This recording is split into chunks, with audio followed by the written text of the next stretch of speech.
എല്ലാ പഞ്ചായത്തിലും പൈപ്പ് ഇടാനായിട്ട് ഉത്തരവ് വന്നിട്ടുണ്ട്. ശരി ശരി. അതുകൊണ്ട് നിങ്ങളുടെ നാട്ടിലെ വെള്ളത്തിന്റെ അവസ്ഥ നോക്കാൻ വന്നാ ഈ സ്ഥലത്ത് മെഷീൻ സെറ്റ് ചെയ്യേ. ഇനി ആ കണക്ഷൻ കൊടുത്തേ. ഇവിടെ വെള്ളം ഉണ്ടാവോ? ആ ദാ വരെ ഓൺ ചെയ്യേ. ആ മെഷീനൊക്കെ ആരാ ചേട്ടാ അവരൊക്കെ? എന്തിനാ വന്നിരിക്കുന്നത്? നാട്ടിലുള്ളവർക്ക് വെള്ളം കിട്ടുന്ന നോക്കാൻ വേണ്ടി വന്നതാ. നിങ്ങൾക്ക് എന്താ വേണ്ടേ? ആ ഇനി അതിന്റെയും കൂടി ഒരു കുറവുള്ളൂ. സാറേ എന്തായാലും ഇതൊക്കെ ചെയ്യുമ്പോഴേ നല്ലോണം വെള്ളം കിട്ടുന്ന സ്ഥലത്തൊക്കെ നോക്കി ചെയ്യ്. അതൊക്കെ ഞങ്ങൾ ഇതല്ല, നിങ്ങൾ വെക്കോ. കറക്റ്റ്.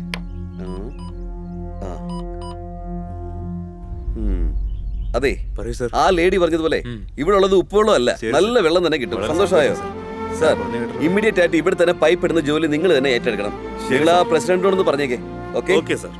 അവരെന്താ നമ്മുടെ നാട്ടിൽ നിന്ന് വെള്ളം എടുത്തോണ്ട് പോകുന്നേ? ടെസ്റ്റ് ചെയ്യാൻ കൊണ്ടുപോയതായിരിക്കും അല്ലേ? നമസ്കാരം. നമസ്കാരം.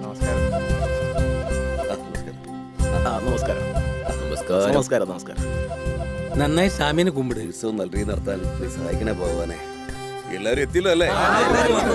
തിരുമേനി, നമ്മൾ തീരുമാനിച്ച തീയതിയിൽ ഉത്സവം നടത്താൻ പറ്റുമെന്ന് ഒന്ന് ഗണിച്ചു നോക്കിയേ. നോക്കിയേക്കാം.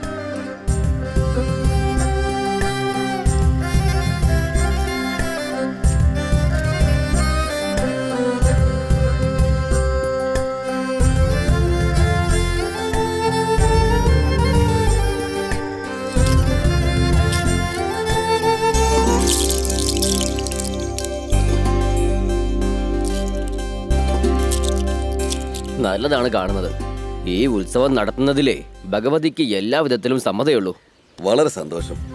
ഞാൻ നേരെ കാര്യത്തിലേക്കും കിടക്കാം. വരുന്ന 15-ാം തീയതി നമ്മുടെ നാടിന്റെ ഉത്സവം നടത്താനാണ് തീരുമാനിച്ചിരിക്കുന്നത്. എല്ലാവർക്കും സമ്മതമാണല്ലോ? അതുപോലെ ഇപ്രാവശ്യം സംഭാവന 500 കൂട്ടിയിട്ട് 1500 ആക്കി തീരുമാനിച്ചിരിക്കുക. തീരുമാനിച്ചു എന്ന് പറയുമ്പോ ആരുടെ ചോദിച്ചിട്ടാ തീരുമാനിച്ചത്? ഉത്സവ കമ്മിറ്റിയിലെ ഇതൊക്കെ തീരുമാനിച്ചത്. ആരുടെ ഉത്സവ കമ്മിറ്റി? 4 പ്രായമായത് 2 മരിക്കാൻ കിടക്കുന്നതാണ് ഉത്സവ കമ്മിറ്റി എന്ന് പറയുന്നത്. ഇതൊക്കെ സമ്മതിക്കാൻ പറ്റുമോ? മിണ്ടാതിരിക്കടാ. നീ എന്താ പറയുന്നേ? വേറെന്ത് പറയാനാ? പ്രായമായവരും മരിക്കാൻ പോയവരെ പറ്റിയാ പറയുന്നേ. കല്യാണം കഴിച്ചു കൊടുത്താ ഇപ്പൊ തന്നെ പെറാൻ പറ്റുമോ? ഞങ്ങൾ അക്കാലത്ത് ജീരക കഞ്ഞി കുടിച്ച് വളർന്നവരാ. നിങ്ങളൊക്കെ വിഷക്കഞ്ഞി കുടിക്കുന്നവരാ. ആ ചെറുക്കൻ വിവരമില്ലാതെ എന്തെങ്കിലും പറഞ്ഞെന്ന് പറഞ്ഞുകൊണ്ട് വിവരമുള്ള താൻ അവനോട് വഴക്കിങ്ങനെ പോയാലോ? എന്താടാ മൂത്തേ, നീ ഇപ്പൊ എന്താ ഈ പറഞ്ഞു വരുന്നേ? ഒന്നാമത്തെ ഈ നാട്ടില് വെള്ളവും മഴയോ ഒന്നും ഇല്ലാണ്ട് കഷ്ടപ്പാട് മാത്രമേ ഉള്ളൂ. ഒരാളും പണി ഇല്ലാണ്ടായി കിടക്കുന്നത്. എന്നിട്ടാ 500 കുരുവ കയറ്റി എന്ന് പറഞ്ഞ് ഞങ്ങളുടെ അടുത്ത് പറയുന്നത്. അതെ, കഷ്ടം ആർക്കല്ലാത്ത മുത്തുവോ. കൊല്ലത്തിൽ ഒരു തവണ ഉത്സവം നടത്തി ഭഗവതിയെ സന്തോഷിപ്പിക്കുന്നു. അതും ഇല്ലെങ്കിലേ ദൈവകോപം മായേക്കും. ഓ, നിങ്ങളുടെ സന്തോഷത്തിന് പൈസ ചോദിച്ചിട്ട് ദൈവമാന്ന് പറഞ്ഞാ ഞങ്ങൾ മിണ്ടാണ്ട് എടുത്ത് തരും. എന്താ മൊത്തം ഇത്? എന്ത് പറഞ്ഞാൽ എന്തിനേയും മുടക്കം പറയുന്നേ? ഉത്സവം നല്ലതുപോലെ കച്ചവടം വരും. നമ്മുടെ സ്വന്തക്കാരെയും കാണാൻ പറ്റുമല്ലോ. ഈ നാട് തന്നെ സന്തോഷത്തിലായിരിക്കും. ഉണ്ടാക്കിയെടുക്കും തന്റെ കടയ്ക്ക്. അത് മാത്രമല്ലേ, അതുകൊണ്ടല്ലേ താനീ പറയുന്നത്. എടോ മൂത്തേ, സംഭാവനയാണ് നിന്റെ പ്രശ്നമെങ്കിലേ നിന്റെ കാശോട് ഞാൻ അടച്ചോടാ. എന്റെ കാശ് അടയ്ക്കാൻ താനാരടോ? ഉത്സവം നിർത്തിയിട്ട് മര്യാദയ്ക്ക് പണിയെടുക്കണോ? നീ ആരടോ ഉത്സവം നിർത്താൻ പറയാൻ? അക്കാലത്ത് ഞങ്ങളുടെ മുത്തശ്ശൻ ഇങ്ങനെയാണ് സ്വാമി കുമ്പിടണമെന്ന് പറഞ്ഞ് വളർത്തിയതാ. അങ്ങനെയുള്ള വംശത്തിൽ ജനിച്ച നീ ഉത്സവം നിർത്താൻ പറയാ? നീ ആരാ? സ്വാമിയോട് തെറ്റ് ചെയ്യാൻ പാടില്ലടാ. അടിച്ച് നോണപ്പല്ലെടുത്ത് കളയും. വായ്മൂടാ. ഓ, ഞാൻ വാ മൂടിക്കോളാവേ. നിങ്ങൾ ഇങ്ങനെ കൊണച്ചോണ്ടിരുന്നോ? ഉത്സവം നടക്കാത്ത രീതിക്ക് ഞാൻ ചെയ്തേക്ക് നോക്ക്. മുത്തേ, നീ വലിയ ആളാണോടാ? പൂസാണെങ്കിൽ എന്ത് വേണമെങ്കിലും സംസാരിക്കാവോ? ഇരിക്കടാ അവിടെ. വേണ്ട ഗോപി, ഇതൊക്കെ നിനക്ക് ആവശ്യമില്ലാത്ത പണിയാ. ഞാൻ പറഞ്ഞോണ്ടിരിക്കുന്നു. വേണ്ട. അവന്റെ മോന്ത ഒരു കമ്മിറ്റി കൂടി അവിടെ 4 പേരും 4 വിധത്തിലേ സംസാരിക്കുകയുള്ളൂ. അതിനല്ലേ എല്ലാരും വിളിച്ചെടുത്തിരിക്കുന്നേ എന്നും പറഞ്ഞുകൊണ്ട് അടിയുണ്ടാക്കാണോ വേണ്ടത്? നോക്കേ, ഇനി ആരും ഒന്നും സംസാരിക്കണ്ട. തീരുമാനിച്ച തീയതിയിൽ ഉത്സവം നടന്നിരിക്കും. നിങ്ങൾ നിങ്ങളുടെ പണി നോക്കാൻ നോക്കേ. നാട് മുഴുവൻ നിന്റെ ഒപ്പം പറഞ്ഞ് നീ കളിക്കുവാണല്ലേ?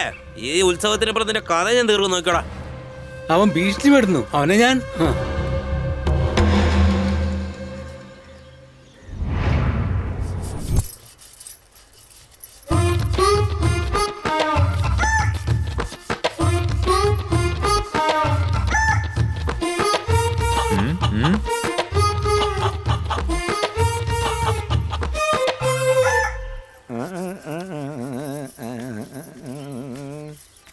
മോനെ മോനെ. എന്താ ചേട്ടാ, എങ്ങനെയുണ്ട് നമ്മുടെ പണി? എന്താടാ ചെക്കൻ ഉണങ്ങിയത് വെച്ച് ചിരട്ടിക്കൊണ്ട് നന്നായിട്ട് കുഴച്ചെടുത്തിട്ട് വലിച്ചിട്ട് അടിച്ചുവിടാ. ഇപ്പൊ തന്നെ അടിക്കും, നോക്കിക്കോ. എന്താടാ ഇങ്ങനെ കുഴഞ്ഞോണ്ട് പോണത്? ഞാൻ പോയൊന്ന് വലിച്ചു നോക്കട്ടെ. എടോ കിളവാ, താൻ പോകുന്നുണ്ടോ അല്ലെങ്കിൽ തന്റെ തലയിൽ കൂടെ പെയിന്റ് ഒഴിക്കണോ? അതേടാ, നീയൊക്കെ ആ പെയിന്റ് എടുത്ത് തലയിൽ ഒഴിക്കടാ. എടാ, ഒരു കാലത്ത് ചുണ്ണാൻ പഠിക്കാനായിട്ട് ഞാൻ സൂപ്പർ സ്റ്റാർ ആയി. അതെ അതെ, എല്ലാ കിളവന്മാരും ഇത് തന്നെയാ പറഞ്ഞോണ്ടിരിക്കുന്നത്. നല്ല മൂഡിലായിരുന്നു. ഇയാള് വന്നതെല്ലാം കോളമാക്കി. സ്വാമിക്ക് 2. നന്ദിനിയുടെ പേരിൽ 2. നന്ദിനിക്ക് 2. എനിക്ക് 2 എണ്ണം എഴുതിക്കോ. ചേച്ചി മോൻ വന്നിട്ട് 3 കൂറിന് പറഞ്ഞിട്ടുണ്ട്. പിന്നെ കാശ് നിങ്ങളടുത്ത് മേടിക്കാൻ പറഞ്ഞു. അത് കൊള്ളാം. കഷ്ടപ്പെട്ട് ചെയ്യാൻ ഞാനും എല്ലാം വന്ന് എടുത്തോണ്ട് പോവാൻ അവൻ ഒരുത്തനും. എന്താ കഥ? ഇതാ കാശ് മേടിച്ചോ അമ്മാവാ? ദേ നോക്ക്, കഴിഞ്ഞ വട്ടത്തെ പോലെ മൂത്തതും മുറിച്ചതൊന്നും കൊണ്ടുവരണ്ട. മനസ്സിലായല്ലോ നിനക്ക്? ശരി ചേച്ചി, ചെറിയ കുട്ടിയെ നോക്കി പിടിച്ച് നല്ല ഇറച്ചി തരാം. പോയിട്ട് വാ. അതെ അതെ, എല്ലാ വർഷവും ഇത് തന്നെയാ പറയുന്നേ. അവൻ ഈ നേരത്തെ എവിടെ പോയി മലമറിക്കുകയാണോ ആവോ?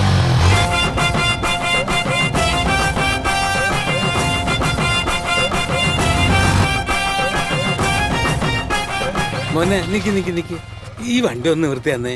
സഹായം ചെയ്യുമ്പോൾ ഒരു സന്തോഷം കിട്ടുമല്ലോ. പിടിച്ചു പിടിച്ചു.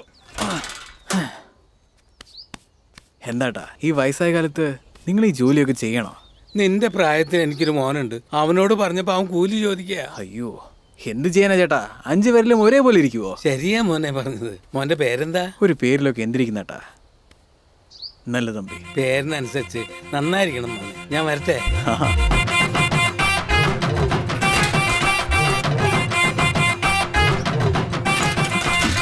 എന്താടോ കളവാ, താനെന്താ കാശ് തരാതെ പോകുന്നേ?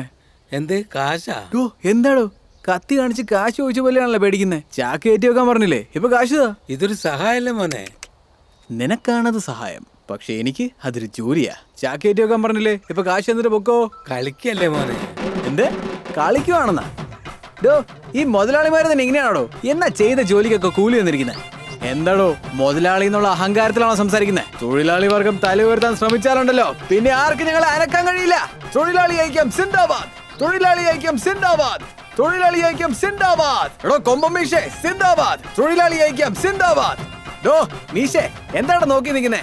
രണ്ടിലൊന്ന് തീരുമാനിച്ചിട്ട് പൈസ പോടോ. അത് നീ എടുത്തോ, സന്തോഷമായിട്ട് ജീവിക്കേ. നീ രാഷ്ട്രീയത്തിലേക്ക് പോവാണെങ്കിൽ ഭയങ്കരമായിട്ട് നന്നാവും.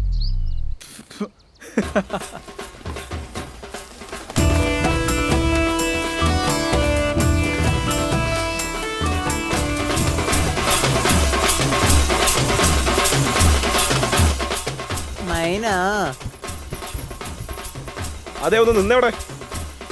സാധനം മേടിച്ച കാശ് കൊടുക്കാൻ അറിയത്തില്ലേ? ആ ഇപ്പൊ തരാം ഇപ്പൊ തരാം. എടാ പോന്നെ എടാ ദേ മൈന, ഞാൻ അവളെ വിട്ടൊന്ന് ഒട്ടാ നോക്കട്ടെടാ. നീയും വരുന്ന? മൈനിയൊക്കെ നമുക്ക് പിന്നെ പോയി നോക്കാം. നീ കൊടിയെ കണ്ടായിരുന്നോ? കൊടിയും വടിയൊന്നും ഞാൻ കണ്ടില്ല. പോടാ, വല്ലയിടത്തും ചുറ്റി തിരിയുന്നുണ്ടാവും. എന്താടാ ദേ കൊടിച്ചേച്ചി അവിടെ ഉണ്ടോ, ഒന്ന് നോക്കിക്കേ. അവിടെയോ? വട പോയി കാണും.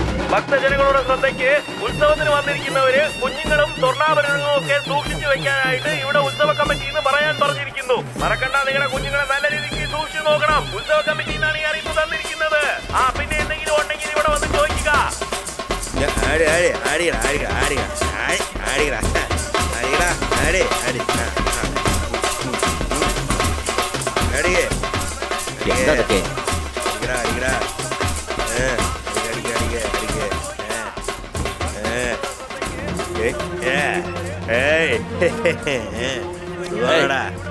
എന്തൊക്കെ വേണ്ടടാ, ഞാൻ പറയുന്നത് കേട്ടോ. ഒക്കെ അവിടുന്ന് ദൈവദോഷം ഉണ്ടാക്കണ്ട. ഏയ് നിന്റെ മുത്തച്ഛനാടാ ഈ സ്വത്തെല്ലാം തന്നത്. അവരുടെ പേര് ചെയ്തേക്കരുത്. മര്യാദക്ക് പോ. പറ്റത്തില്ല, താൻ പോ. ഇവനൊക്കെ ഒരു വലിയ ആളായി കണക്ക് ചെയ്തിട്ടാൻ പറയുന്നതാണ് കേട്ടോണ്ടിരിക്കുന്നേ. മര്യാദക്ക് പോകാൻ നോക്ക. ഉത്സവം തുടങ്ങിയപ്പോൾ ഈ പ്രശ്നം ഉണ്ടാക്കാൻ തുടങ്ങിയിരിക്കുക. പോടാ, മര്യാദക്ക് പോകാൻ നോക്കാം. എന്റെ അടുത്തൊന്നും പറയണ്ട, പോടാ അവിടുന്ന്.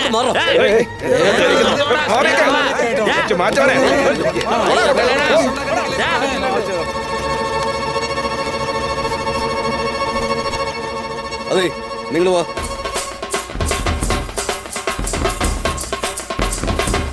വെടിവഴിപാടെല്ലാം തീർന്നതിന് ശേഷം നിങ്ങൾ സ്റ്റേജിനടുത്തോട്ട് വന്നോളൂ.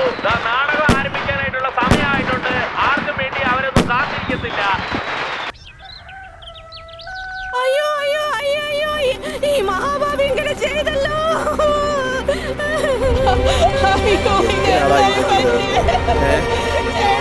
നല്ല കാര്യം ഉണ്ടായിരുന്നു.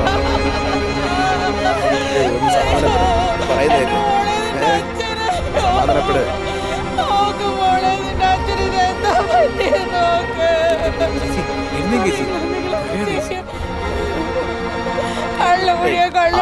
പറയാറില്ലേ? ഇപ്പൊ നോക്കിയേ, ഞങ്ങളെ വിട്ടിട്ട് പോയി. ഇനി ഞങ്ങൾക്ക് ആരുണ്ടോ? അയ്യോ